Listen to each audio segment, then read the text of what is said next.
Annabelle Show.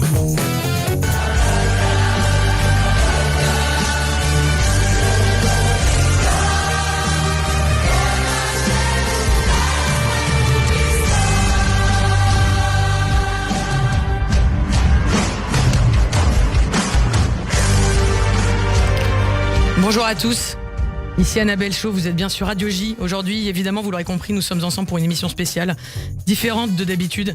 Je recevrai plusieurs personnalités qui se sont fortement mobilisées, qui ont eu le courage de s'exprimer et qui l'ont toujours, pour évoquer avec eux l'année que nous venons de passer.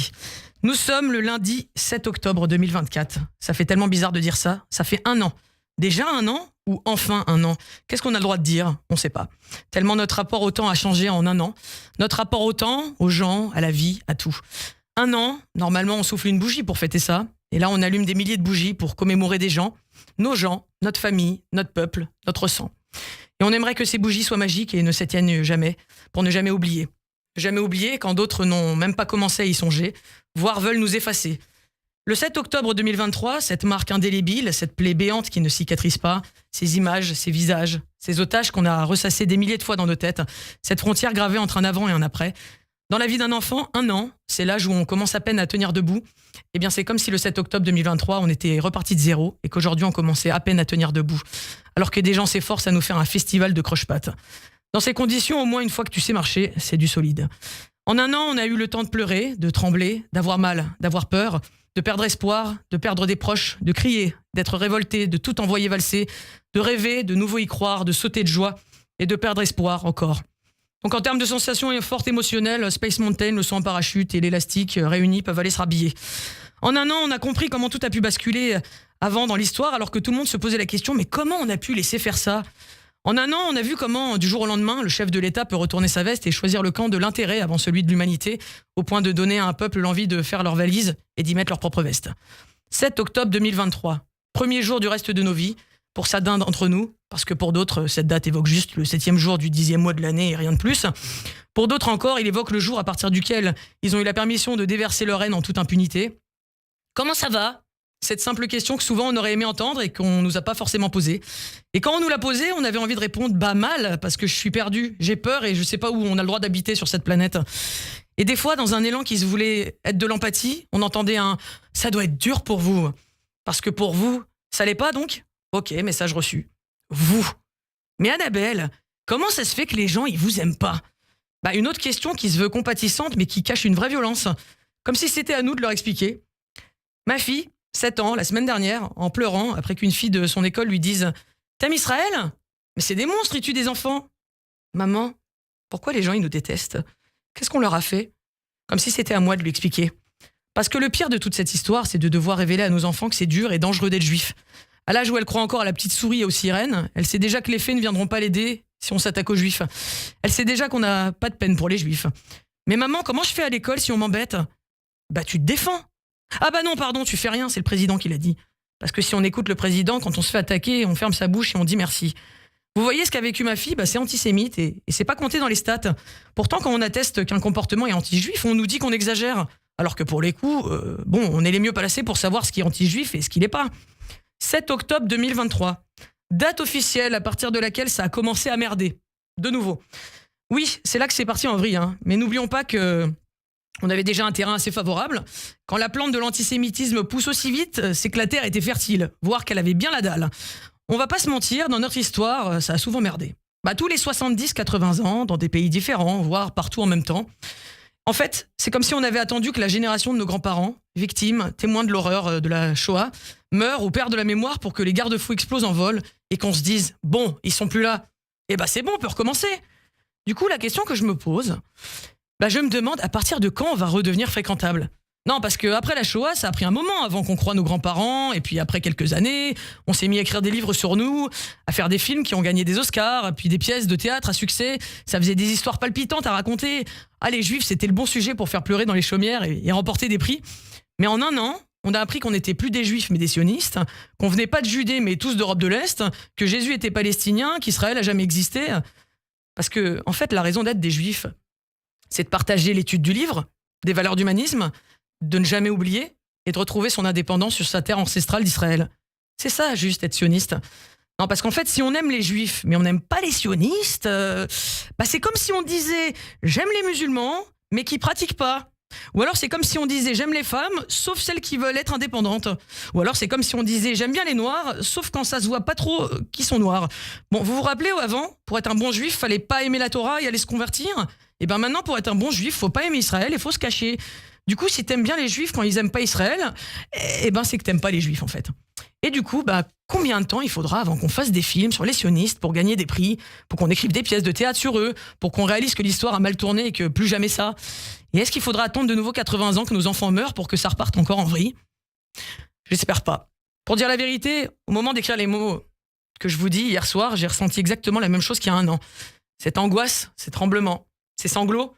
Et je me suis dit, t'as tellement dit de choses depuis un an, est-ce qu'il te reste quelque chose à dire?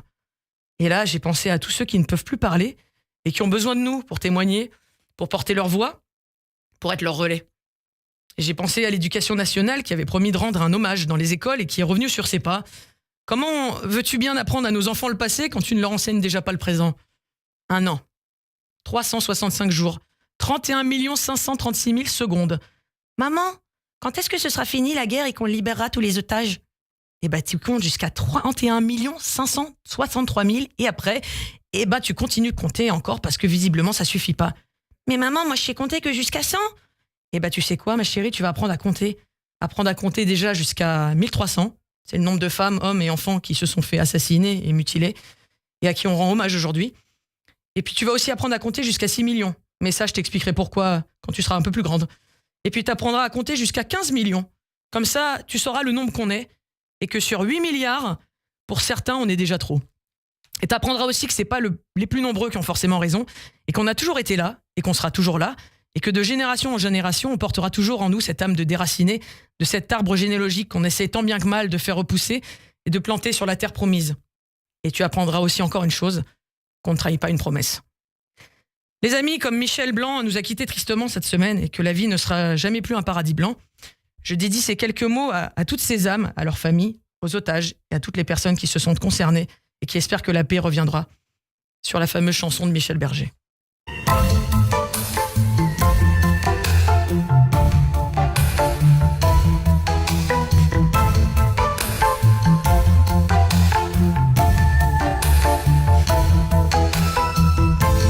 Il y a tant de mensonges et désespoir que certains n'arrivent plus à savoir. Après ce samedi noir, où se trouve le bon côté de l'histoire? Il faut croire que la vérité dépend de ton nombre d'abonnés et que tes idées sur les réseaux sont pré-mâchées. Le 7 octobre, dire au monde de ne pas oublier. Je m'en irai citer vos noms éperdument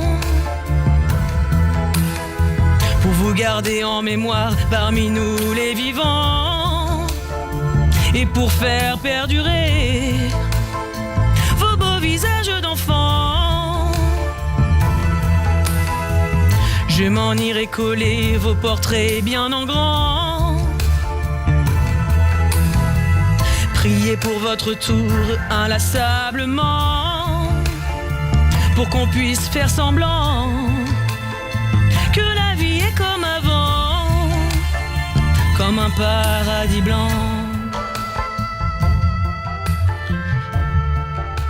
En attendant que le monde aille mieux et que les otages reviennent et que la paix arrive, on peut toujours rêver. Alors je vous souhaite une bonne émission. En attendant d'avoir notre premier invité, hier a lieu une grande mobilisation place de l'UNESCO et j'ai eu la chance d'y être. J'ai pu échanger avec certaines personnes présentes, notamment le sénateur et avocat qui a défendu la famille d'Ilan Halimi, Francis Spinner. Et j'ai aussi reçu l'écrivain Serge Raffi qui nous a donné son point de vue sur pourquoi il était là. Que le 7 octobre l'année dernière, c'était le plus grand pogrom qu'on a connu dans le monde depuis la Shoah. C'est un événement considérable qui ne doit pas masquer tout le reste, mais qui est un événement considérable et qui forcément, moi, m'a profondément bouleversé. Et je pense qu'il peut y avoir d'autres 7 octobre. Donc il faut absolument se réunir de tous ceux, de toutes les religions, de toutes les nationalités. C'est plus un problème de religion ou de nationalité, c'est vraiment un problème moral aujourd'hui. Un pogrom, c'est la pire barbarie qui existe, c'est le retour des barbares. Nous sommes dans une période où le retour des barbares est là. Il y a une réalité aujourd'hui, c'est qu'il y a un État dans le monde qui est menacé de destruction. C'est ça ce qui est en train de se passer. Donc à un moment donné, on est obligé effectivement de faire des choix clairs et nets. Et moi, mon choix, il est clair et net. Il est aux côtés de ceux qui sont menacés de destruction. Ce qui ne veut pas dire que je pense qu'il ne faut pas qu'il y ait de cessez-le-feu, etc. Mais il faut absolument à un moment donné être clair sur ses positions et arrêter de tourner en rond. Beaucoup de nos compatriotes sont assez choqués et désabusés par les déclarations de notre président de la République. Comment on peut les rassurer, ces gens-là ? Je pense que c'est pas Macron qui va les rassurer. Parce que quand quelqu'un fait de la démagogie à ce point-là, c'est de la démagogie. Il fait ça parce qu'il veut rassurer, apaiser, satisfaire quelques roitelets africains au sommet de la francophonie pour justement essayer de gagner quelques points. Je trouve que c'est assez misérable. Je trouve que c'est pas digne d'un président de la République française. Rachel Kahn, j'ai le plaisir de vous accueillir aujourd'hui et j'ai eu le plaisir de vous entendre hier lors de cette fameuse réunion. Et vous chantez bien. Ah, c'est gentil. Mais oui, je suis ravie d'être avec vous aujourd'hui. Écoutez, moi je suis ravie de vous recevoir, vraiment. Je suis ravie de recevoir la femme de conviction que vous êtes, la femme courageuse, la femme forte. Et on a besoin de voix comme vous, évidemment. Et vous représentez à vous toute seule énormément de choses, évidemment, en tant que femme, en tant que juive, en tant que métisse. Et donc voilà, votre voix compte vraiment énormément et je ne suis pas la seule à penser ça. J'ai beaucoup de témoignages de gens, évidemment, qui apprécient beaucoup vos prises de parole. Et hier, on a eu le plaisir de vous retrouver donc sur cette scène de la place de l'UNESCO. Oui. C'était un moment très, très intense. Oui. Comment vous avez ressenti cette réunion après un an, après cette fameuse marche aussi qu'on a vécue le 12 novembre 2023 ? Qu'est-ce que ça représentait, cette réunion hier, pour vous ? Ça représentait beaucoup, puisque le 7 octobre, c'est ce jour qui ne passe pas. On s'est arrêté le 7 octobre. C'est pas simplement Israël et les Juifs qui ont été heurtés, c'est l'humanité qui a été bouleversée depuis le 7 octobre. Le seul problème, c'est qu'on a des dirigeants qui ne l'ont pas compris, qui voient le 7 octobre comme une date où on fait des commémorations. C'est bien plus que ça. Donc moi, je me devais d'être là pour parler notamment des femmes. Oui, justement, j'aimerais revenir sur ce point et que j'ai trouvé vraiment admirable, justement. Et c'est vrai qu'on a constaté, donc vous avez mis en lumière le rôle des femmes dans le combat des Juifs, dans l'absolu, absolument, et du peuple d'Israël. Oui. Et effectivement, est-ce que vous avez eu cette sensation que les femmes, après le 7 octobre, ont joué un rôle encore plus déterminant, je dirais. On a vraiment ressenti un élan féminin de lionne, de guerrière après ce qui s'est passé le 7 octobre. Dans l'adversité, en fait, alors ce peuple d'Israël et nous, enfants d'Israël, c'est vrai qu'on se révèle à chaque fois dans nos identités lorsqu'il y a de l'adversité. Le fait qu'on se réunisse comme ça en solidarité, en fraternité, c'est plus que de la solidarité, mais je crois que de jour en jour, on devient un malgré l'horreur, justement. Et du fait de cette horreur, on est très, très soudés. Et je crois que depuis toujours, finalement, les femmes étaient là. À côté des patriarches, il y avait ces matriarches. Donc j'avais envie simplement, presque à la manière kabbalistique, de reprendre les initiales du mot Israël pour rappeler en fait ces noms. Est-ce que vous pouvez nous le redire femmes, juste pour les gens qui n'étaient pas là hier ? Alors donc Israël, il y a Yaël, il y a Sarah, il y a Rachel.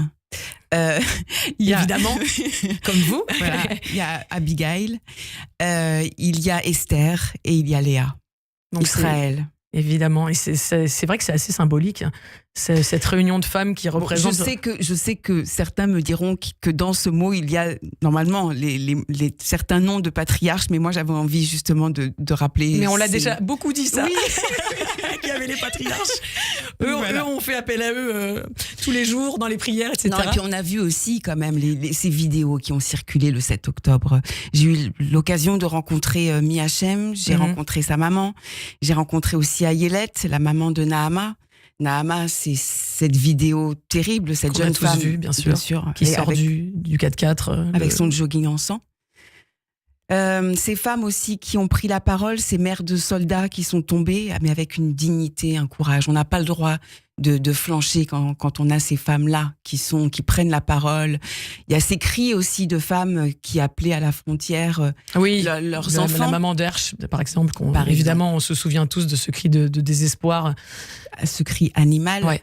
Et pourtant, elles sont là aussi auprès des hommes qui ont une forme de sensibilité aussi qu'il faut accompagner, penser pour que l'ensemble de ce pays se relève. Mais de toute façon, les femmes ont une part de féminin et de masculin, on le sait. Et je crois que Israël, aujourd'hui, et à travers la diaspora, les femmes sont très, très, très solidaires et se parlent beaucoup entre elles. Mais d'ailleurs, Israël met en lumière cette part de masculin chez les femmes, notamment à travers l'armée, à travers les responsabilités que peuvent avoir des femmes. Et c'est aussi la différence entre les barbares et la démocratie, parce que lorsqu'on regarde la situation des femmes à travers le monde, que ce soit en Iran, que ce soit en Afghanistan, que ce soit au Yémen, que ce soit dans les pays islamistes, la place... Oui, il est très important de rappeler ce point. C'est-à-dire qu'en fait, les femmes, c'est parce que nous sommes dans cette démocratie que nous sommes en tête en fait de cortège. Effectivement. D'ailleurs, c'est vrai qu'Israël a toujours aidé les femmes, même par rapport à la famille, pour créer un foyer. Oui. On aide des femmes à faire des enfants toutes seules. Et puis on est dans la lignée aussi, on a parlé des femmes dans la Bible, et nous sommes les héritières de ces femmes-là, mais il y a aussi évidemment... Golda Meir, bien sûr. Mais il y a aussi ces femmes de la Viso à travers le monde. C'est vrai qui se réunissent toutes les semaines encore. Et même, je trouve qu'il y a beaucoup de démarches associatives qui se sont même dans les synagogues, dans les centres communautaires, pour le pain, etc. Oui. Plein de choses qui ont été mises en place vraiment par des groupes de femmes qui se sont vraiment révélées. Women for Peace aussi. Oui, c'est vrai. We Will Dance Again. Donc avec des choses qui sont... Et puis alors, les femmes, cette singularité aussi de remettre de la vie et de la joie. C'est vrai qu'on a cette particularité de porter la vie en nous. Donc on est, par rapport à la vie, à un endroit assez singulier. Donc on essaie aussi de transmettre, c'est notre mission, de faire la transmission de notre mission, transmission.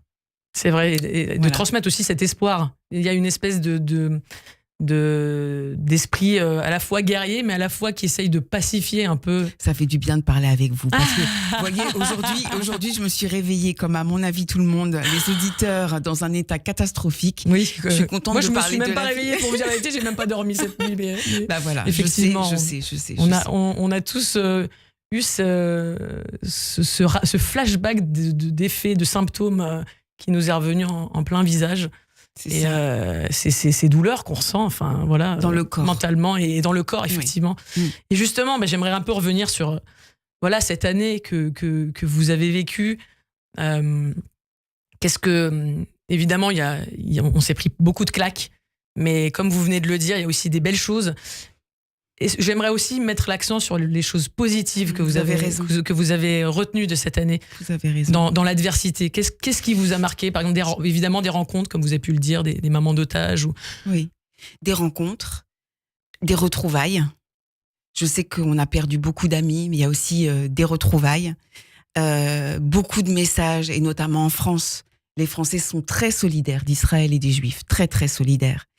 J'ai la chance de travailler notamment avec Laurence Ferrari, où on est véritablement, depuis le 7 octobre, déjà avant, mais depuis le 7 octobre, main dans la main. Effectivement, qu'on peut saluer. Et tous les soirs, dans son émission, où elle rappelle le nom des otages, et notamment des otages français, d'ailleurs. C'est la seule. Ouais. Donc voilà, et puis aussi, d'un point de vue artistique, j'ai rencontré beaucoup d'artistes qui, alors, ils vont pas s'exposer forcément, mais dans leur création... qui est là pour nous réparer l'âme. C'est peut-être des petites choses, mais ça fait du bien de savoir que des artistes travaillent là-dessus. J'ai rencontré aussi Arthur, avec qui maintenant je me suis liée, et notamment je suis allée en Israël pour l'exposition qu'il a faite en hommage des victimes du 7 octobre, avec tous ces artistes plasticiens. C'était un moment extraordinaire. Et c'est vrai que j'ai rencontré énormément de monde, et chacun à son endroit fait quelque chose pour tenter de rester debout face à cette barbarie et ce basculement de l'humanité qui a été le 7 octobre. Et c'est ça, en fait, l'héroïsme. le courage. C'est que chacun, à son niveau, à sa manière, s'exprime. Que ce soit par l'art ou par les mots. Exactement. On n'est pas tous doués pour les mêmes choses. Il y a aussi quelque chose aussi qui s'est passé parce qu'il y a eu ce moment de solitude et je me rends compte que depuis le 7, j'ai beaucoup plus de facilité à parler avec les gens dans la rue. À parler avec les gens dans la rue. Qu'est-ce qui fait ça ? C'est le côté finalement, et c'est pas si grave. Non mais c'est-à-dire que comme s'il n'y avait plus de barrières, ouais. Puisque notre humanité a été heurtée. Oui. Eh bien, voilà, pour dire vous avez un joli foulard, oui. ou bonjour, ou n'importe quoi, je sens que ça a réveillé ça aussi. L'envie de contact, de spontanéité exactement, en fait. Exactement. Et ça, c'est extraordinaire. Et c'est vrai qu'on a des communautés qui se sont soudées, des gens qui sont revenus, des gens qui avant n'étaient pas forcément intéressés par certains sujets, qui y reviennent. Et effectivement, cette lueur, cette envie de se retrouver. C'est ça, parce qu'on a mal. Ouais. Parce qu'on est blessé. Il y a aussi donc vous parliez des artistes et c'est vrai qu'on a besoin. Je suis bien placée pour en parler d'artistes pour justement créer ces petits moments qui nous réunissent parce que justement l'art c'est ça, c'est savoir aussi oublier nos différences et savoir retrouver vraiment les quelques valeurs ou les quelques références sur lesquelles on est tous réunis. Et donc justement hier on a reçu Idan Rechel. Pendant ce superbe événement à Place de l'UNESCO. Et on a senti vraiment un moment de prière tous ensemble, un moment à la fois de sérénité et d'angoisse de l'avenir, un mix de ces émotions. Et c'est vrai c'est aussi une autre manière d'exprimer les choses. C'est ça, c'est parce qu'il n'y a pas de mots par rapport à ce qui s'est passé. C'est inqualifiable, c'est insoutenable, c'est inqualifiable et nous vivons avec. Et par ailleurs, ça a réveillé des douleurs que nous avions depuis très très longtemps de nos grands-parents. Effectivement. Bon. Et en fait, seuls les artistes, qui pour moi sont les législateurs de l'ombre, savent concrétiser ces émotions de douleur, peut-être nous permettre aussi de pleurer parce qu'on est tellement sidérés que parfois on n'arrive même plus à pleurer, on n'arrive plus à manger, on n'arrive plus à travailler. Donc les artistes arrivent à finalement faire sortir ce que l'on ressent. Et justement, la réparation, c'est une douleur, la réparation, parce qu'on vivra toujours avec. On ne répare que ce qui est irréparable. Et les artistes, hier, Idan, il a mis cette émotion-là, il a mis des mots, il a mis aussi une harmonie. Et dans ce monde de désharmonie, dans ce mode de cacophonie, de bruit, on a besoin d'harmonie. Et justement, vous avez envie de lui rendre un petit hommage sur une de ses chansons, Tarzor. Oui, qu'il a chanté hier. Voilà, et bien écoutez, c'est parti pour Tarzor avec Rachel Kahn. Je vais essayer. Faites. Très bien.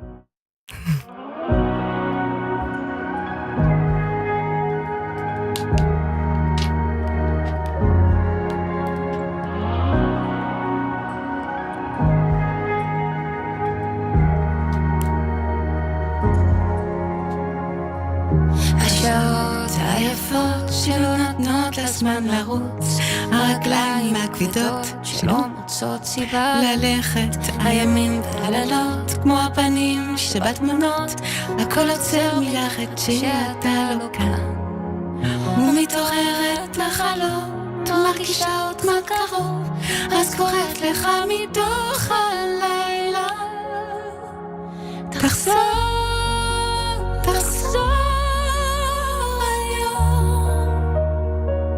כל כך רציתי שתגיע, הלוואי תבוא בלי להודיע, עוד היום אני מידה שלו, ממך חכית ששוב תופיע, הלוואי תבוא בלי להודיע, עוד היום. Merci beaucoup Rachel. Merci à vous. Merci pour ce moment suspendu. Ça nous a fait du bien. Ça nous fait respirer. Voilà. On s'envole un peu avec vous. Merci beaucoup Rachel pour votre participation et évidemment on suivra toutes vos prises de parole parce que ça nous fait toujours un bien fou. Et vous êtes la bienvenue quand vous voulez sur ce plateau, bien évidemment. Merci à vous. On retrouve tout de suite Ethanit Belaïch pour le Flash Info sur Radio J. 15h, 16h. Le Late Show de l'après-midi.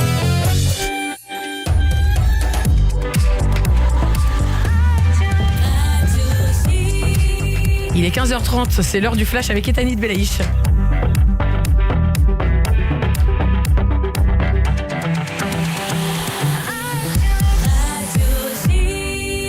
Bonjour Etanit.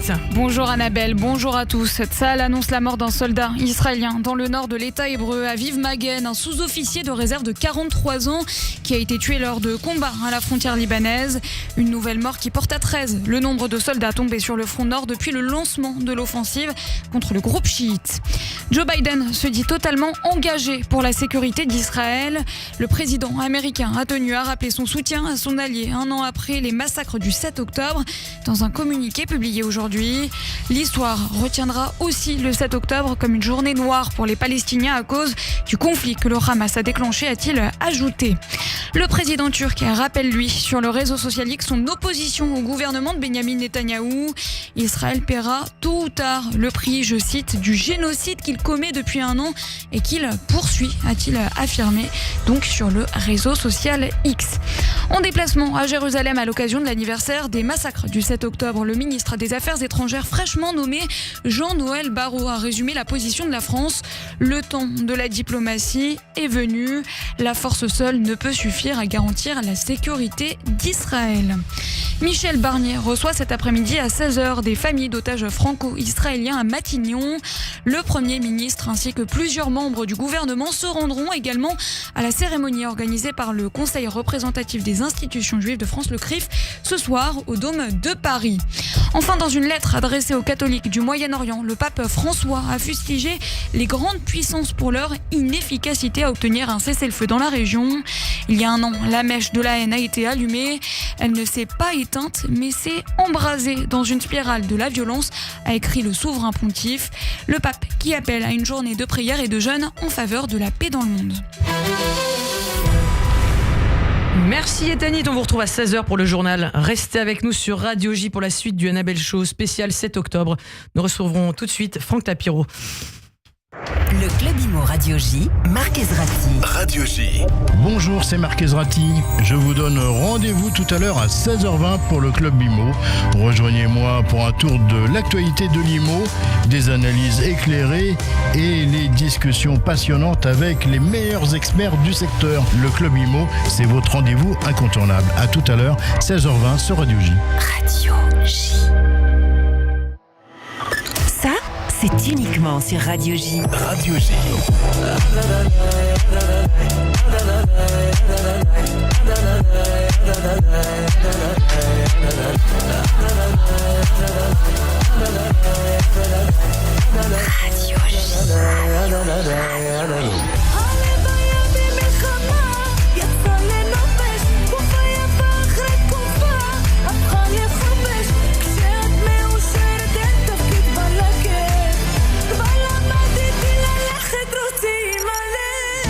Vous écoutez Radio J. Radio J. Radio J. 15h, 16h. Le Late Show de l'après-midi. Annabelle Show. Bonjour à tous, bienvenue sur Radio J. Eh bien écoutez, on se retrouve pour la deuxième partie de cette émission spéciale 7 octobre, bien évidemment. Une émission pleine d'émotions, de remise en question, de retour sur ce qui s'est passé pendant cette dernière année. Et on retrouve quelqu'un de la communauté, un défenseur, un vaillant, un guerrier, voilà, qui se mobilise, qui sensibilise. On reçoit aujourd'hui Franck Tapiro. Franck, bonjour Franck, bonjour, je suis ravi de vous recevoir. Moi aussi. Pour deux raisons. Déjà parce que je pense qu'on ne peut pas parler du 7 octobre sans vous avoir ici dans un studio. Et je suis heureuse de vous recevoir parce qu'aujourd'hui, c'est votre anniversaire. Et oui. Alors, on peut pas dire bon anniversaire ou joyeux anniversaire, c'est compliqué. Ou alors de minuit à 6h29, là, j'ai répondu à tout le monde. Et il y en a beaucoup, j'aurais dit, voilà, souhaitez-moi l'anniversaire, mais avant 6h29. Depuis 6h29, je dois vous dire que c'est un anniversaire. Et comme il y a un an, j'essaie de faire en sorte d'agir pour éviter cette angoisse et de tout faire pour me dire que ça doit quand même rester un jour un peu lumineux, mais c'est compliqué. Ouais. Très compliqué. Mais bon, c'est vrai que on apprend dans notre peuple à toujours essayer de voir un soupçon d'espoir un peu partout. Toujours. Donc, en tout cas, cet anniversaire à cette date-là, ça a été quand même il fallait le faire déjà, mais en tout cas, ça a permis. Vous avez offert un cadeau aux Français. à des gens de la communauté qui vous ont retrouvé sur cette action que vous avez créée, la DDF, donc Diaspora Defense Forces. Ça se dit en français, Diaspora Defense Force. Voilà. Ça marche aussi. C'est vrai. On n'est pas obligé de te raconter avec un accent anglais. Mais en tout cas, c'est vrai que vous avez mis à profit cette espèce d'anniversaire particulier pour justement permettre à des gens de se retrouver quand ils se sont sentis très très seuls et isolés. Comment c'est né ça ? À quel moment vraiment, si on peut faire un flashback sur cette naissance de la DDF ? 7 octobre 23 au matin, ma femme Charlotte me montre des vidéos de ce qui est en train de se passer. Là, tout bascule comme tout le monde, bien entendu, mais j'imaginais plutôt un matin plutôt sympathique, festif, bien gai, sûr, joyeux, etc. D'autres genres de messages, bien sûr. Bien entendu. Et là, je voyais plus que ça. Je recevais plein de messages de l'autre côté, puis des gens qui n'ont pas osé. C'est terrible, en fait, d'avoir vécu ça avec une double détente perso, alors qu'on s'en fout de moi, mais par rapport à ce qui se passe là-bas. Mais je me dis, mais c'est pas possible. J'ai l'impression de vivre un cauchemar, en fait. Ouais. Et je me suis dit tout de suite, parce que je suis quand même un éternel optimiste, on se connaît bien, il faut que je trouve quelque chose. Donc, où je vais me battre là-bas, je suis franco-israélien, je me dis, bon, j'ai pas fait l'armée là-bas, mais je vais trouver quelque chose pour me battre là-bas, ou alors je me bats ici. Ouais. Je suis allé en Israël très rapidement, quelques jours après, avec le KKL. Merci encore, le KKL nous a permis d'y aller. J'ai vu l'état du pays qui était, alors, bizarrement beaucoup plus positif et solidaire. C'est ça qui est fou. Résilient que ça, mais ça, c'est la résilience. C'est ça qui revient tout le temps. Et donc, nous, on pensait qu'on allait là-bas pour les aider. En fait, c'est eux qui nous ont dit, on pense à vous. Ouais, bien sûr. sûr. Vous allez revenir là où la haine des Juifs est terrible, en France. Et un peu partout dans le monde. Donc on s'est dit, en revenant vraiment sur le trajet de l'aéroport, on dit mais c'est quand même dingue. Ils ont une société soudée, nous c'est un peu moyen. Et ils ont surtout une armée de défense IDF. Et là je me suis dit, voilà ce qu'on va faire. On va faire Diaspora Defense Force, DDF. Donc en gros une armée citoyenne qui va essayer de se battre pour défendre l'image d'Israël, mais aussi pour défendre l'image des Juifs en diaspora. Parce que le pari que j'avais fait ici, dans tous les médias en revenant d'Israël, c'est de leur dire, vous savez, profitons du petit moment, vous savez, une petite bulle de compassion. Qui n'a pas duré très très longtemps d'ailleurs. Hein. Elle a duré quelques jours. Oui, parce que là, après, ça va basculer et ça va s'inverser. On va être les coupables, on va être les salauds, on va être des génocidaires. Ça a été tellement vite et tellement de façon exponentielle que DDF, en fait, est arrivé juste à ce moment-là pour, 1, rassembler, mobiliser les gens. 2, leur dire, ça sert à rien de se battre sur la communication et les médias, contrairement à ce que ça c'est mon métier, hein, avec des slogans et de l'émotion, parce que malheureusement, Israël a perdu la guerre de la communication. Depuis longtemps. Parce qu'elle n'a jamais voulu la mener. Attention, ils ont mené la seule guerre qu'ils ont perdue, c'est celle qu'ils n'ont pas voulu mener. Et ça fait depuis 30 ou 40 ans. Et après, il y a eu l'avènement des réseaux sociaux, etc. En revanche, il va falloir qu'on vous donne des armes. Et des armes, je rassure, hein, je le dis parce que certains ont essayé. D'ailleurs, à partir d'une interview d'ici, faire croire que DDF était une milice qui voulait tuer des musulmans. Oui, bien sûr. Moi, quand on connaît qui vient sur scène avec nous, des musulmans, des chrétiens, des juifs. Mais bon. Oui, on peut toujours prendre des choses et les détourner, évidemment. Ce sont des armes intellectuelles. Oui. Et surtout des armes de savoir. Exactement, de culture du savoir, pour lutter contre les fake news, que ce soit dans les médias, que ce soit sur les réseaux sociaux, dans l'espace public. Et on a publié plein d'ouvrages comme Anti-Sèche contre les anti-juifs, exactement, tous les traités arabes ratés, et énormément de contenu historique fait avec nos historiens préférés, Barbara Lefebvre, Michael Prazan, Yanis Roder, Georges Bensoussan et d'autres, qui nous aident justement à donner aux gens des arguments de vérité historiques. Alors, ça nous aide, pourquoi ? Parce que l'histoire joue pour nous. Ce qui est compliqué, c'est que par rapport à l'ère des réseaux sociaux et de l'immédiateté, c'est compliqué. Parce qu'un mensonge, il me faut 1/1000 de seconde pour le balancer à l'antenne, par exemple. Et d'ailleurs, j'ai pas à le justifier, le mensonge. Et bien sûr, il n'y a pas besoin de démenti. Il n'y a pas besoin de démenti, parce qu'en plus, il fait du bien, le mensonge, puisque c'est la fainéantise du cerveau. Alors que derrière, quand on va ramer avec nos vérités historiques, on dit en général, le mensonge prend l'ascenseur et la vérité pour l'escalier. C'est exactement ce qui se passe. Encore, elle prend l'escalier avec 2 paires de béquilles en moonwalk. Mais il faut le faire quand même. Pourquoi ? Encore une fois, l'histoire joue pour nous. Et certains médias jouent pour nous aussi alors qu'ils ne le pensent pas. Par exemple, sur Internet, vous allez voir la charte du Hamas. Elle joue pour nous. Parce que ça montre que le Hamas n'a jamais voulu. Il y a des preuves, quoi. Oui, ils veulent pas d'État palestinien, ils veulent juste tuer tous les Juifs. C'est ça. Et l'ONU, il y a des trucs extraordinaires. Comme le 29 novembre 47, où il y a la charte de l'ONU avec les 2 États. Sauf qu'il n'y a jamais marqué la Palestine. Il y a marqué un État arabe et un État juif. Nous, on a choisi l'État juif. Et on me dit, les Palestiniens refusaient l'État arabe. Mais non, il n'y a pas de Palestiniens à l'époque. Il n'y a pas d'autodétermination des Palestiniens. C'est arrivé qu'après l'OLP 64, avec Yasser Arafat qui était égyptien, agent du KGB, etc. Donc en fait, c'était aussi une opération de communication de leur côté. Exactement. Le KGB est toujours là. Vous savez, l'islamo-gauchisme, dans l'islamo-gauchisme, il y a gauchisme, mais pas n'importe lequel. On oublie qu'en Iran, les communistes étaient déjà là. Sans les communistes, il n'y aurait jamais eu le retour de l'ayatollah Khomeini de Nofle-le-Château. Avec l'aide de Valéry Giscard d'Estaing et de Carter, ils ne seraient jamais rentrés. Bon, après, bien entendu, ils se sont fait décimer comme toujours. Mais on va dire, ce sont toujours les idiots utiles de la mauvaise histoire, les communistes. D'ailleurs, on a des scandales qui sont sortis justement par des manipulations, par des fake news, les fameuses mains sur le mur des justes. Voilà.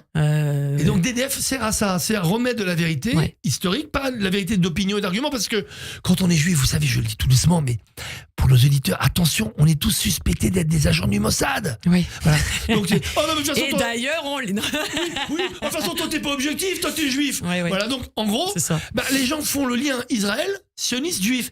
Et il y a encore des abrutis aujourd'hui qui disent « Ah mais non, on peut être anti-sioniste et pas anti-juif. » Mais comment c'est possible ? C'est le point que j'ai défendu il y a quelques minutes. C'est pour ça que je vous en parle. Voilà, bien sûr, et évidemment. donc DDF a aussi cette vocation-là. Donc, redonner... Plus nos soirées, vous êtes venus, c'est des soirées thérapie. C'est-à-dire que les gens arrivent en général... Oui, il y a une espèce de côté cellule psychologique. Les gens viennent, ça leur fait du bien, ils se retrouvent entre gens. Et voilà, ils chantent, ils dansent, ils se prennent dans les bras, et puis ils se trouvent des bonnes ondes en fait. C'est ça. Des ondes de réunion. Et effectivement, je tiens à le dire parce que vous avez fait participer évidemment des gens de toute culture, de toute religion. Et c'est ça le vrai message. C'est ça que cherche la communauté juive, c'est ça que cherche Israël. Hier sur scène, il y avait Amin El-Khatmi, Mona Jafarian, Barbara Lefebvre. C'était un grand moment d'ailleurs. Justement, revenons sur ce moment. Voilà, vous me faites la super fierté transition. Pour moi, parce que à chaque fois on dit, et on le prouve, que la cause d'Israël et la cause des Juifs, c'est la cause du monde. Mais on l'a prouvé hier. On le prouve tous les jours. Parce que si ça intéressait que des Juifs, ça se saurait, ça se verrait. Mais j'ai envie de vous dire qu'on l'a déjà prouvé il y a 80 ans aussi. Mais bien sûr. Voilà. Mais bien sûr. Voilà. Mais sauf qu'il y a 80 ans, on avait le monde avec nous. D'ailleurs, les communistes étaient avec nous. On oublie parce que l'URSS était un des premiers à signer la charte pour qu'Israël ait un État. On oublie de le dire. Et ils étaient là, en fait. Dès qu'il y a une petite révolution, quand elle est positive pour eux, ils signent. En revanche, quelques années après, ils ont créé, avec le KGB, ils ont créé l'OLP, tout simplement parce qu'ils avaient besoin d'un contre-pouvoir face aux Américains dans la région, en pleine guerre froide. Et quand on raconte ça aux gens, ils vous regardent. Donc, quand vous êtes un agent du Mossad, on vous croit pas, mais moi je leur dis non. Allez sur le site de l'ONU, où je leur donne des sites internet de gens qui ne sont pas suspectés d'être nos amis, voire même totalement suspectés d'être nos amis, nos ennemis. Et donc, quand ils y vont et qu'ils voient ça leur fait un choc, mais ça met un peu plus de temps. Mais ce qu'il y a de bien, c'est que comme c'est pas démontable, sauf par certains révis sionistes, in fine, je crois toujours en la victoire du bien et de la vérité. De toute façon, bien et vérité, pour moi, c'est le même mot. Alors justement, on est en train de vivre quand même aussi, même un an après, un moment historique, là, depuis quelques jours, entre l'élimination des têtes du Hezbollah, etc. Est-ce que vous avez... Alors, on vit quelque chose d'assez paradoxal, c'est-à-dire on a d'un côté notre chef de l'État avec lequel on se sent abandonné. Et de l'autre côté, est-ce que vous sentez pas que l'opinion ou les gens se disent mais attendez, si Israël fait tout ça, c'est pas pour rien en fait. Il y a aussi ce côté finalement, est-ce que les ennemis c'est pas les mêmes que le Bataclan, que Nice, que tout ça? Vous avez totalement raison de montrer ce double paradoxe finalement. C'est un chef de l'État qui a vraiment, et pourtant je peux en parler parce que c'était un ami, je l'ai toujours aidé, défendu ici, partout ailleurs depuis 2015, donc ça remonte à loin. Mais quand on n'est pas déçu, trahi, lâché, avec des cibles dans le dos, on n'a plus le droit de défendre. Et je l'ai interpellé, je lui ai demandé, même s'il veut qu'on se voit en privé, en public, où il veut, parce que je sais qu'il va essayer de me faire croire qu'il a raison, qu'on a tous tort, bien sûr. Il l'a fait avec tous les Français. Là, ça doit s'arrêter. Parce qu'on a tous bien entendu que pas un mot pour le Hezbollah, pas un mot pour Nasrallah. Il n'existe pas, en fait. Pas un mot pour nos 2 otages français qui restent, pas un mot pour les 58 parachutistes assassinés du Drakkar. En fait, le terrorisme n'existe pas. N'existe pas, mais non, il n'y a que des Palestiniens. Le 42 000 victimes. On dit combien il y a de terroristes et combien il y a de civils. Et c'est toujours trop. Un civil tué, c'est toujours trop, mais... Dans le ratio, Israël est en train de faire, malheureusement pour eux, le plus grand ratio jamais fait de terroristes tués par rapport au petit nombre de civils. On le verra, vous verrez quand il y aura une enquête. Je suis assez tranquille là-dessus. Mais quand on a un chef de l'État qui dit défendre les Français de confession juive, qui ne marche pas le 12 novembre, qui dit qu'Israël assassine tous les jours des femmes et des enfants, qui dit qu'il est un ami d'Israël le même jour où il dit qu'il faut faire un embargo d'armes qu'il n'a jamais vendu à Israël, où il est mytho, où il a un burn-out, Oui, il est Ou très, alors, très, très mal conseillé. Le en même temps est devenu, comme je le dis depuis des années maintenant, Toxique. un entêtement. Et quand on s'entête en diplomatie sur la mauvaise stratégie, quand on veut faire du bien à Paul et à Jacques, on fait du bien à personne. Pourquoi ? Ça peut faire une campagne. Le en même temps, je l'ai vu en 2017, c'était parfait même en 2022. C'est compliqué à gérer politiquement sur un gouvernement. Ce qu'il y a de clair, on ne peut pas faire le en même temps la stratégie du cul-de-buteau avec la diplomatie. Il faut être clair. Voilà pourquoi la France ne pèse pas. Donc la France, aujourd'hui, croit peser en faisant un coup pour les Juifs, un coup pour les... Je ne dis pas pour les Arabes, un coup pour les terroristes. Oui. On met sur le même plan Israël et les Effectivement. terroristes. C'est une honte absolue, c'est une erreur historique, politique et morale. Et je suis prêt à lui expliquer quand il le veut. Et puis c'est amalgamé aussi les peuples Ah oui. libanais et palestiniens qui souffrent avec leur bourreau, Hezbollah, quoi. le Hamas. Tout simplement. La dernière fois, on dit oui, Ouais. il faut tout faire pour que le peuple libanais... Mais le peuple libanais, jamais Israël n'a déclaré la guerre au Liban, aux Palestiniens, aux Libanais, aux Palestiniens, Bah, d'ailleurs, jamais. on voit dans certains médias qu'on ne citera pas ou qu'on peut citer cette espèce de fantasme de l'invasion d'Israël pour agrandir Israël. Alors Oui. on a des De Villepin qui nous disent l'axe de la résistance d'un côté et puis l'ambition envahisseur d'Israël. De Villepin. On a une inversion de valeurs comme ça, et c'est vrai qu'on a aujourd'hui d'ailleurs aussi Le Monde qui a titré sur Gaza et qui fait l'impasse sur le 7 octobre ressenti par Israël. Et France Info, ce matin, comme cadeau d'anniversaire, Dominique de Villepin, Ah ouais. qui pendant À une 8h30, demi-heure balance ouais, la exact. haine d'Israël et son obsession maladive. Je ne sais pas ce qu'il lui a fait Netanyahou. Hein. Peut-être qu'il lui a marché dessus, piqué ses billes dans la cour d'école s'ils étaient dans la même classe. Mais sincèrement, j'ai rarement vu une haine pareille. Je ne sais même pas si Nasrallah et Haniyeh confondus. Ils étaient aussi... Mais non, mais c'est pas possible. Faut faut lui donner un tranxène Non, à mais ce monsieur. il voulait sortir avec une Israélienne, ça n'a pas Ah non, marché. mais Moi, faut je lui dis. donner un Prozac, peut-être très dosé, parce que sa bibimania, il en est, c'est obsessionnel. Et donc, vous imaginez France Info, la voix de la France, Ouais. pour fêter ça le matin, et hop, de Villepin, BFM hier, le 7 octobre, les morts à Gaza. C'est-à-dire qu'à un moment, À un sait moment, très on est bien où effacé en fait. On Oui, est donc effacé, ouais. nous, comme on est plutôt des gentils citoyens, on a tendance à chaque fois à pardonner parfois même Ouais. les coups qui nous sont donnés. Voilà pourquoi pendant des années, on a parlé d'antisémitisme. Bah là, faut qu'on arrête. Faut qu'on parle de haine des juifs. Faut qu'on dise oui, il y a des médias qui jouent contre nous, absolument. On ne demande pas à ce que des médias jouent que la parole des juifs, mais qu'ils soient au moins équilibrés. Moi, qui me fasse faire un débat avec De Villepin. Bon, De Villepin fuit, je le sais, et j'ai quelques preuves. Il fuit un débat avec moi parce qu'il fait pas de débat. Il fait de la propagande. Ouais. Quand on fait de la propagande, on est face à un journaliste qu'on pense manipuler. Et on a vu comment l'excellente Apolline de Malherbe Ah oui, c'était lui a ouvert mémorable. la trappe sous les pieds. Mais maintenant, il a peur, donc il va sur France Info. Mais qu'il vienne, je lui donne 20 minutes et moi 5 minutes s'il le souhaite. Il ne faut pas plus, vous savez, pour démonter un menteur. Un menteur. Parce que je n'ai pas dit qu'il était... J'ai dit, oui, qu'on me mette à l'épreuve. Je n'ai jamais dit. J'essaie de l'imiter parce qu'il est tellement caricatural que c'est très facile de l'imiter. Je n'ai jamais dit une phrase s'apparentant à la haine des juifs ou à l'antisémitisme. Moi, je dirais pas ça. J'ai qu'il Il dit y a un n'importe côté un peu quoi. snob, un peu. Non, mais il dit n'importe Ouais. quoi. Il ne connaît pas cette région du monde. C'est pas parce qu'il a été à un moment un ministre des Affaires étrangères, ou plutôt étranger à certaines affaires, je pense, payé par le Qatar, puisqu'on le sait qu'il a été payé par le Qatar. C'est pas une... Il a avoué qu'il a aujourd'hui la vision réelle de ce qui doit se passer demain dans le monde. Qu'est-ce qu'il propose ? Un cessez-le-feu. Un cessez-le-feu de qui ? Jamais dit un cessez-le-feu du Hezbollah qui a déclaré la guerre à Israël le 8 octobre. Jamais un cessez-le-feu du Hamas. Jamais rendez les otages. Commençons d'abord par ça, puisqu'il s'agit de terroristes, et après on parlera d'Israël. Mais non, lui, ce qu'il veut, c'est pas ça. Il ne cite même pas les mots Hamas et Hezbollah. Il ne cite que Israël, Ouais. Bibi, extrême droite, gouvernement. Ça fait partie de la stratégie bien huilée des frères musulmans, du Qatar, qui donne des briefings, les Karim Zeribi, toute la France indigne, ou la France impunie, j'espère, pas pour longtemps, et Dominique de Villepin. Mais s'il vous plaît, proposez-lui un débat en direct où il veut. Il ne tiendra pas 3 minutes. Parce que tellement de mensonges. Ou alors, d'autres qui se permettent de raconter comment l'Iran, aujourd'hui, a fait exprès de ne pas trop taper sur Israël par quoi ? Par coquetterie. Mais ces gens-là sont payés pour balancer leur propagande. Maintenant, je vous dis, il faut qu'on se mobilise, voilà ce que fait la DDF, mais je veux pas être toujours seul avec 2-3 autres. Mobilisons-nous tous. Allons faire des manifs devant LFI, devant les locaux où siège peut-être Dominique de Villepin. Alors justement, poussons-le à un débat. Il refuse le débat. Ah bah écoute, c'est la preuve de la lâcheté.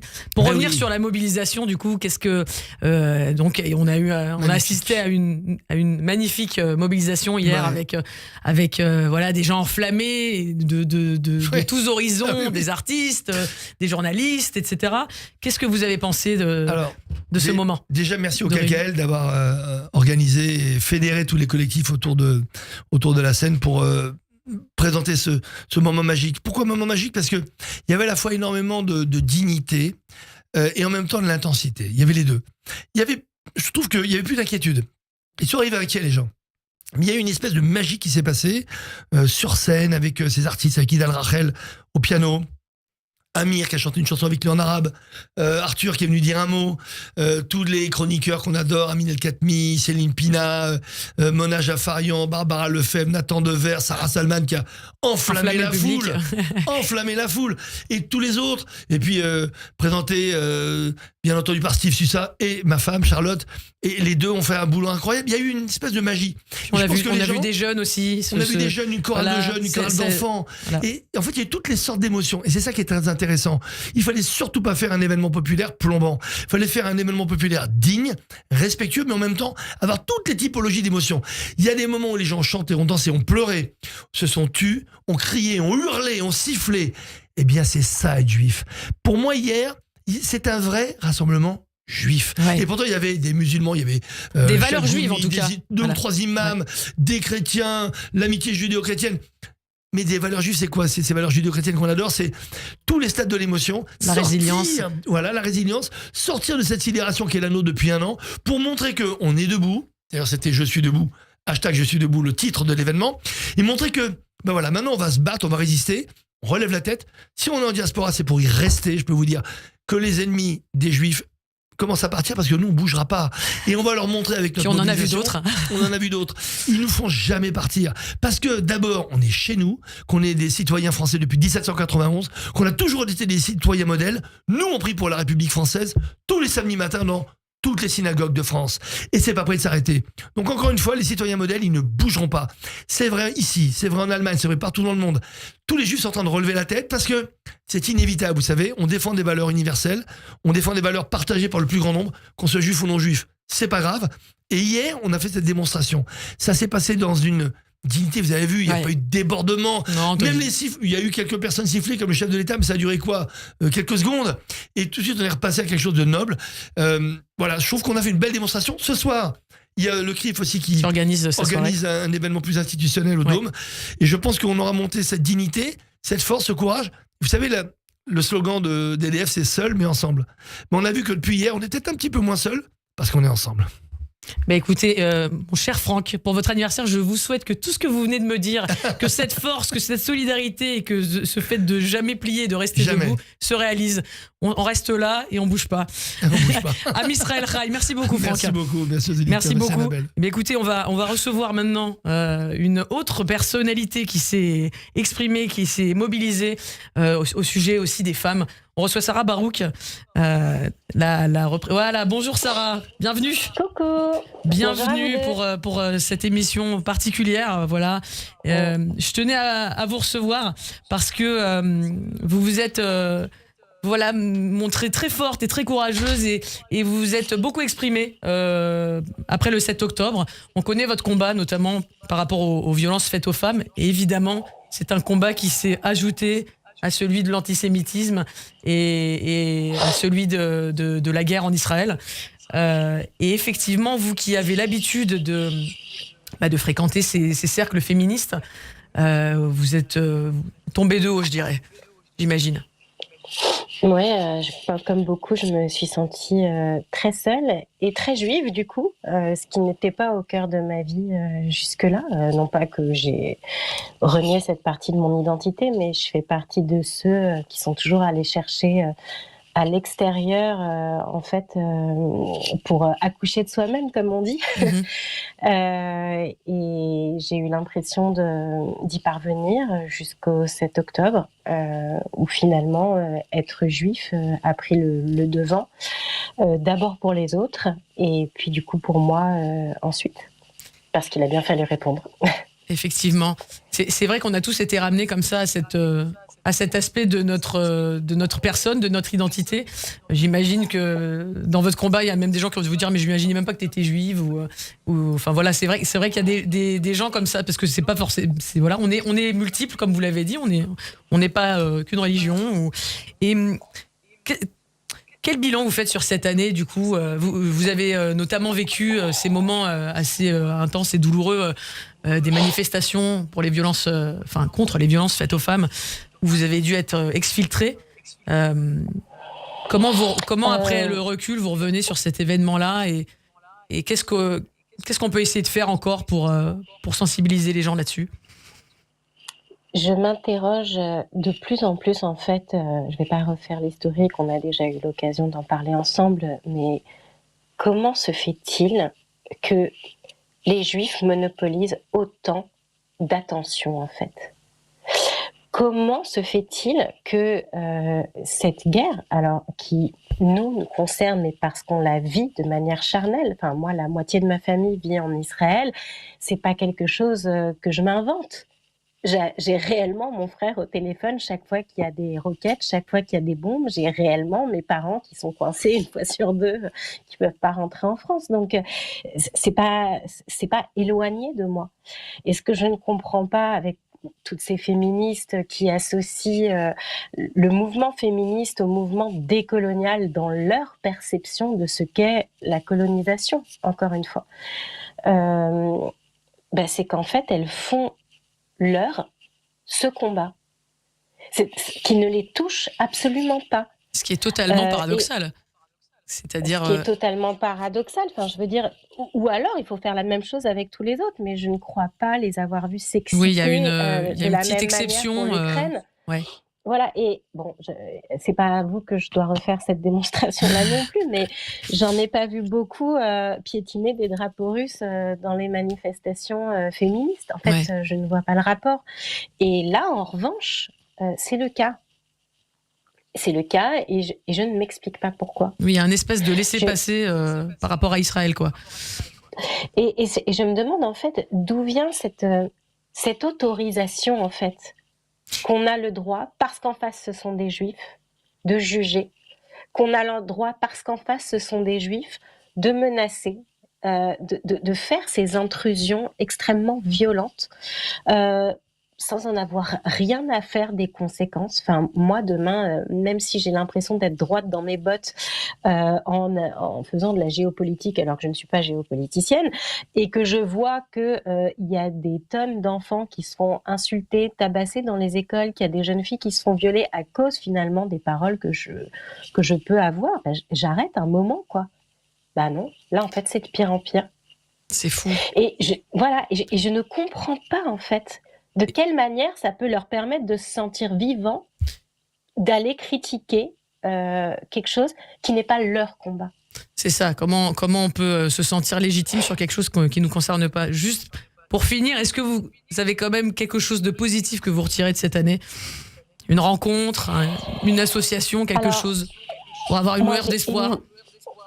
J'ai énormément de positif déjà parce que je suis persuadée que beaucoup de libération viennent de ce conflit et vont venir encore. Que même si en France on n'a pas tendance à le voir, il y a beaucoup de Libanais qui souffrent du Hezbollah, il y a beaucoup de Palestiniens qui souffrent du Hamas et il y a beaucoup de musulmans qui souffrent de l'islamisme et que finalement toute cette explosion au sens figuré aussi va aboutir à quelque chose de positif, de plus lumineux. Que finalement, oui, de plus lumineux, que moi je crois qu'il vaut toujours mieux connaître ses ennemis et vrai. Que du coup on les connaît. Donc maintenant on sait comment mieux les combattre. Voilà, et je trouve qu'il y a eu des alliances extraordinaires, notamment avec les Iraniennes et les Afghanes, parmi les féministes. Merci pour ce beau message d'espoir et vous avez totalement raison. Merci beaucoup Sarah Barouk, on continue le combat. Merci, on vous retrouve évidemment dans vos autres combats, 125 et des milliers. Merci pour votre intervention et voilà, chacune de vos prises de parole est un bijou de force et de courage qui redonne de la lumière à tout le monde. Merci infiniment. On se retrouve dans quelques instants avec le journal d'Etanit Belaïch. 15h, 16h. Le Late Show de l'après-midi.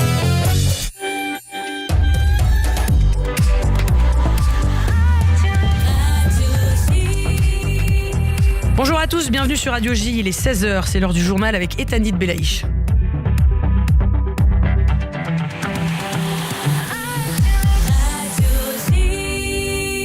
Bonjour Etanit. Bonjour à tous. À la une de l'actualité, Tsahal annonce la mort d'un soldat sur le front nord. Blessé ce matin, le sous-officier Aviv Magen, 43 ans, a succombé à ses blessures après avoir été touché par des tirs lors de combats à la frontière libanaise. Une nouvelle mort qui porte à 13 le nombre de soldats tombés sur le front nord depuis le lancement de l'offensive contre le groupe chiite. Pendant ce temps, l'armée mène une intense vague de frappes dans le sud du Liban. La banlieue sud de Beyrouth, Darrié, est également visée. Le sud du Liban, où des troupes supplémentaires ont été déployées une semaine après le lancement de l'offensive contre le Hezbollah. Le Premier ministre israélien a dit vouloir changer la réalité de la sécurité au Moyen-Orient pour éviter un nouveau 7 octobre. Des propos tenus cet après-midi lors d'une réunion du gouvernement. L'État hébreu marque justement le premier anniversaire des massacres du Hamas contre le sud d'Israël. Des massacres qui ont fait plus de 1200 morts. Les commémorations ont débuté tôt ce matin sur les lieux du festival de musique Nova à Reim, où au moins 370 personnes ont été tuées il y a un an. Le tout avec 1 minute de silence. Sur place, le président Yitzhak Herzog a appelé le monde à soutenir Israël dans son combat contre ses ennemis. Le Forum des familles d'otages a par ailleurs annoncé la mort d'Idan Shtivi, qui était justement au festival Nova. Il a été tué sur place il y a un an et est détenu depuis. Le jeune homme de 28 ans était étudiant en sciences de l'environnement à Tel Aviv. Il devait faire des photos bénévolement pour le festival. Les politiques du monde entier ont rendu hommage aux victimes des massacres commis il y a un an contre l'État hébreu. Le 7 octobre a été le jour le plus tragique de l'histoire du peuple juif depuis la Shoah, a déclaré le président américain Joe Biden, qui a déploré en un an un coût humain particulièrement élevé à cause des terroristes qui se cachent et opèrent parmi des innocents. Quand le chancelier allemand Olaf Scholz a lui rappelé le soutien de son pays à Israël et à sa lutte contre les terroristes du Hamas, tout en appelant à un cessez-le-feu. Aussi, alors que le monde a connu une hausse de l'antisémitisme, de nombreux chefs d'État ont condamné la multiplication des actes anti-juifs dans leur pays. Le Premier ministre australien Anthony Albanese a notamment dénoncé, je cite, tous les préjugés et la haine. En Australie, il n'y a pas de place pour la discrimination contre les personnes de quelque confession que ce soit. Le président français Emmanuel Macron a lui publié un tweet pour l'anniversaire du 7 octobre. La douleur demeure aussi vive qu'il y a un an, celle de l'humanité blessée. Nous n'oublions ni les victimes, ni les otages, ni les familles au cœur brisé par l'absence ou l'attente, a écrit le chef de l'État. Le chef de la diplomatie française, enfin, en déplacement en Israël pour les commémorations du massacre, a promis que jamais la France ne cesserait d'exiger du Hamas la libération inconditionnelle de tous les otages. Jean-Noël Barrou. Je pense aussi aux blessés qui tentent de se reconstruire, aux déplacés qui tentent de faire face avec le soutien constant de nos équipes diplomatiques et consulaires, dont je salue l'inlassable travail à votre service. Je pense enfin aux otages, à leur souffrance, à leur courage. Jamais la France n'abandonnera ses compatriotes. Jamais la France ne cessera d'exiger du Hamas la libération inconditionnelle de tous les otages.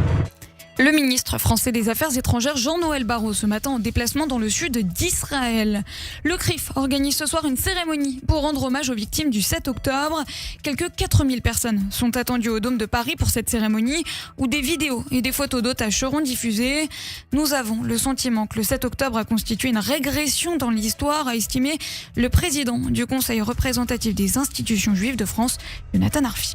C'est une journée qui ne finit jamais, qui ne cicatrise pas. Oui. Il y a la question des otages qui maintient au fond la question ouverte dans la société israélienne. Il y a 101 otages retenus aujourd'hui par le Hamas. Il y a cette guerre qui se poursuit, une guerre qui pour Israël est une guerre existentielle parce que derrière le Hamas et le Hezbollah, il faut se souvenir et comprendre qu'il y a l'Iran. Et puis, il y a malgré tout l'espoir parce que, vous savez, ce Moyen-Orient, on n'est pas condamné à la guerre. Il n'y a pas de fatalité à la guerre éternelle. Il y aura à un moment donné, on l'espère, une génération qui se lèvera pour pouvoir, notamment en Iran et ailleurs, enclencher une démarche de paix. Jonathan Arfi, le président du CRIF, au micro de Télématin, a noté que le chef du gouvernement, Michel Barnier, sera présent au Dôme de Paris ce soir. Des familles d'otages seront également là, après avoir rencontré Emmanuel Macron. Tanit. Radio J. Bonjour. Le 6-9, Ilana Ferradian. Retrouvez-moi tous les matins avec mes chroniqueurs et mes invités. De 6h à 9h, au menu, politique en Israël, politique en France, mais aussi culture, société, santé, judaïsme, histoire. C'est tous les matins, de 6h à 9h sur Radio J. Ça, c'est uniquement sur Radio J. Radio J.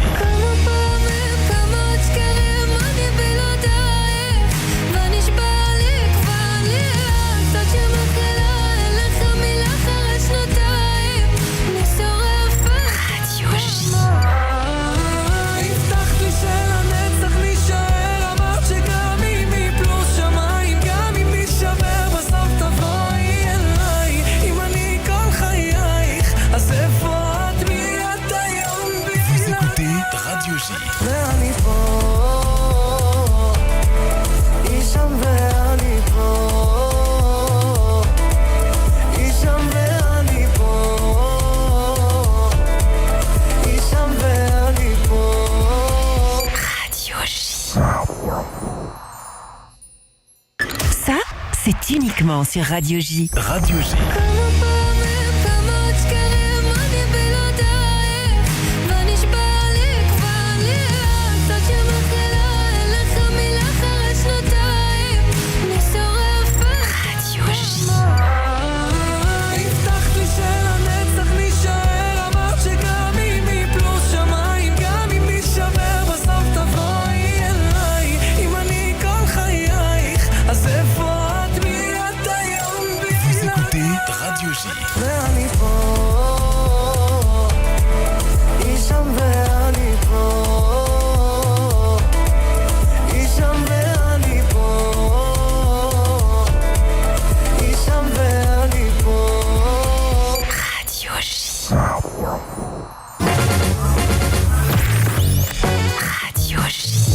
Radio J. 15h, 16h. Annabelle Show. Rebonjour, si vous nous rejoignez, nous sommes dans le Annabelle Show pour cette émission spéciale 7 octobre pour la dernière partie de cette émission, la cerise sur le gâteau. On termine avec une note d'espoir, un peu d'oxygène, puisque je reçois aujourd'hui Ella Cassie, une chanteuse que j'ai eu le plaisir de découvrir hier sur la scène à la place de l'UNESCO pour l'événement dont on a parlé précédemment, d'hommage au 7 octobre.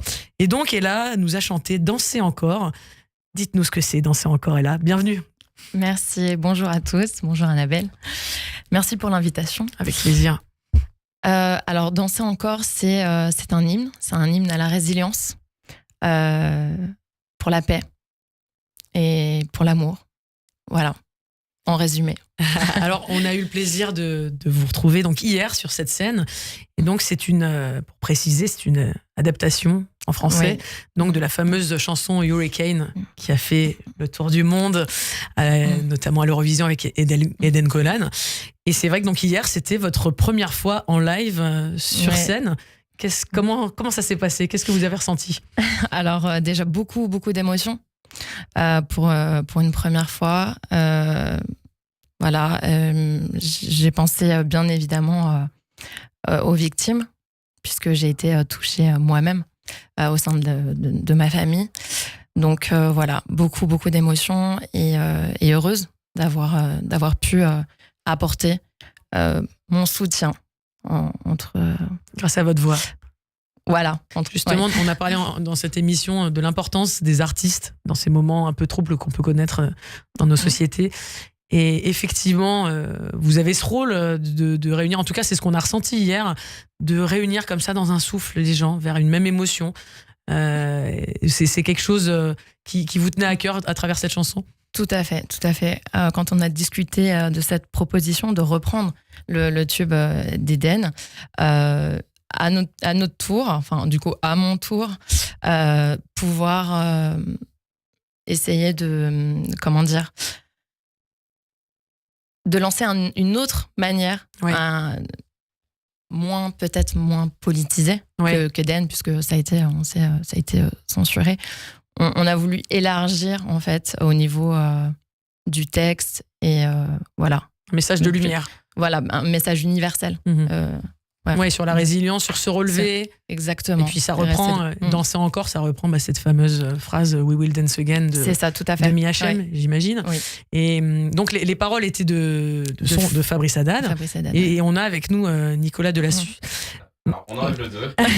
Deux. Ah non, j'ai envie de vous, je sais pas, j'ai envie de mettre une particule. Un petit titre. Voilà. Honorifique. Pourquoi pas.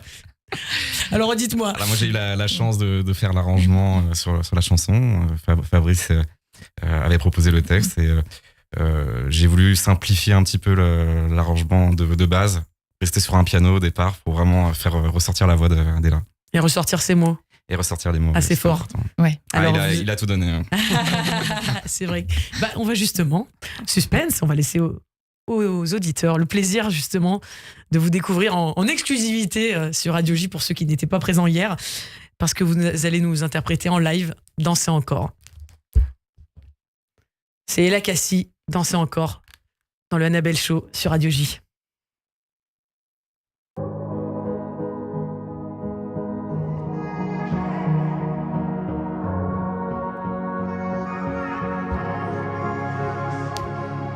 Quand l'histoire se réécrit dans la nuit, c'est l'enfer au paradis. Qui sont ceux qui trouveront le courage? Quand les femmes auront subi l'infamie, qu'on n'entend même plus leurs cris, dites-moi comment oublier l'orage. Des heures et des heures à compter la vie qui se meurt à côté. Sous les armes, pour qu'ils sachent qu'ils n'ont pas gagné. Montez la musique encore plus fort et dansez encore jusqu'à l'éternité. De nos âmes comme un météore, de là-haut qui viendra briser nos chaînes. À genoux, mais we will dance again. Danser encore.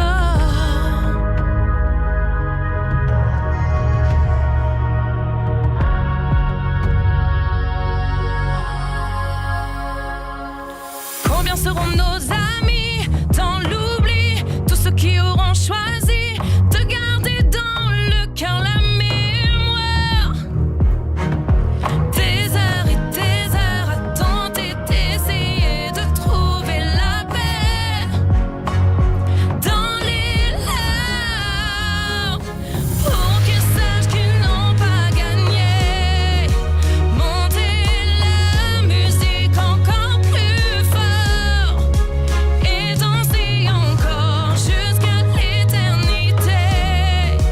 De nos âmes comme un météore, de là-haut qui viendra briser nos chaînes. À genoux, mais we will dance again. Danser encore.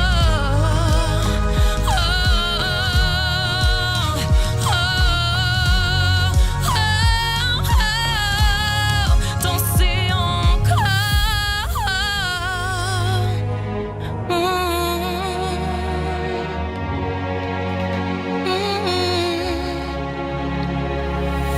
J'ai rêvé d'un monde en paix, pour de vrai, aux enfants qu'on laisserait. Si tu faisais passer le message.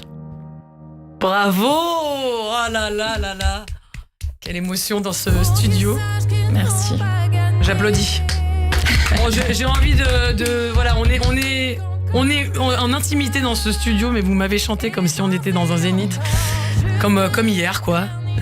Merci infiniment Merci à vous. d'utiliser votre voix, voilà, pour encore une fois réunir. Pour rassembler, exactement. Voilà. C'est mon but. Eh bien, écoutez, je vous souhaite que cette chanson traverse les ondes. On peut vous retrouver donc sur les réseaux sociaux. Elle est sortie hier soir, il me semble. Oui, à hier minuit. soir sur toutes les plateformes. Ce soir à minuit. Ah voilà, elle arrive ce soir à minuit. Alors dites-nous tout. Sur Spotify. Yes. Et puis voilà. Donc on peut vous retrouver Instagram. Et la Cassie It's Me. Tout attaché. It's Me. Notez bien, voilà, si vous avez envie de découvrir cet artiste avec un grand cœur et une grande voix. Et la Cassie It's Me. Dansez encore. Merci beaucoup. Merci à vous. Merci Annabelle. Des heures et des heures à tenter d'essayer de trouver la paix dans les larmes pour qu'ils sachent qu'ils n'ont pas gagné. Monter la musique encore plus fort et danser encore jusqu'à l'éternité. 15h, 16h. Le Late Show de l'après-midi. Re-bienvenue sur notre plateau du Annabelle Show pour la dernière minute de cette émission spéciale 7 octobre. J'ai envie de finir avec une note d'espoir, l'ouverture sur les autres. Et j'ai envie d'accueillir aujourd'hui donc une association, Shalom.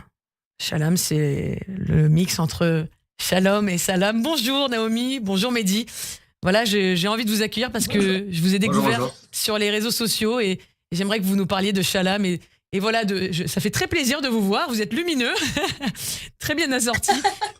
On n'a pas beaucoup de temps, mais voilà, j'ai envie que vous nous donniez votre sentiment. Quelle est votre mission à travers Shalom et comment vous essayez avec vos épaules de réunir les peuples? Alors notre mission, elle est vraiment d'apporter du réconfort auprès de la communauté juive au travers de nos textes, au travers de nos vidéos. On essaie de faire passer un message de soutien de la part des non-juifs chrétiens que nous représentons. Peut-être Mehdi, tu peux en dire plus? Ouais, après, donc nous, Shalom, on l'a créé en 2011 donc à Toulouse et c'était quelque temps avant les assassinats des militaires et les attentats aux Aratora.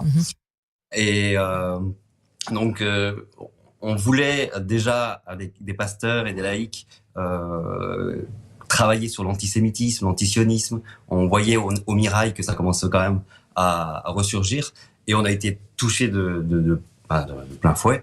Et donc le premier soir, on était présent avec la communauté juive et depuis, on a continué à soutenir, surtout à Toulouse, parce que c'est là où nous sommes. Et notre cœur, c'était vraiment de montrer une autre image d'Israël, une image plus juste, plus large aussi. Donc on a emmené des gens faire des voyages en Israël, des centaines de personnes, pour leur montrer que Arabes et Juifs vivent ensemble, que Israël n'est pas forcément ce qu'on voit dans les médias. Et puis, comme l'a dit Naomi, on a créé des textes, créé des musiques aussi, tout un domaine, un pan artistique. Et voilà, c'était un peu tout ce qu'on avait fait. Et puis, le 7 octobre à réveiller, à relancer, à donner encore plus de sens à ce qu'on avait vécu à Toulouse. Et le but, c'était vraiment d'encourager les juifs francophones, qu'ils soient en France ou en Israël, pour leur dire que vous n'êtes pas seuls, qu'on est là. Avec nous, il y a des milliers de chrétiens qui prient, qui vous défendent, qui prennent votre défense dans les petites conversations qu'on peut avoir dans le quotidien, au travail. On essaie de leur donner du courage, leur donner aussi des tips, des clés historiques, journalistiques, des infos, un peu comme disait tout à l'heure Franck, il y a toute une voix non juive qui doit se faire entendre, pas parce que souvent quand les juifs parlent, on vous écoute pas. Donc là, on va dire, Eh non, ben, mais. en tout cas, je témoigne que cette voix juive que vous apportez, on l'entend. Et vraiment, merci pour votre implication, pour tout ce que vous partagez. Et on sent votre solidarité. Et ça envoie un beau message parce que quand on partage les mêmes valeurs, quelle que soit la religion, on peut se retrouver. Merci infiniment, Naomi et Mehdi. On vous retrouve sur Shalom sur les réseaux sociaux. N'hésitez pas, vraiment, vous apprendrez plein de choses. Merci à vous. C'était une émission pleine d'émotions. Voilà. C'était une émission pleine d'émotions aujourd'hui. On est le 7 octobre 2024. Ce 7 octobre, on l'oubliera jamais. Je vous embrasse très fort. Je finis comme d'habitude. En attendant que les otages reviennent et que le monde aille mieux, je vous embrasse très fort. Je vous souhaite une bonne journée. Et je vous laisse avec le Club Imo de Marc Ezrati. À demain. Le Club Imo Radio J vous est présenté avec le concours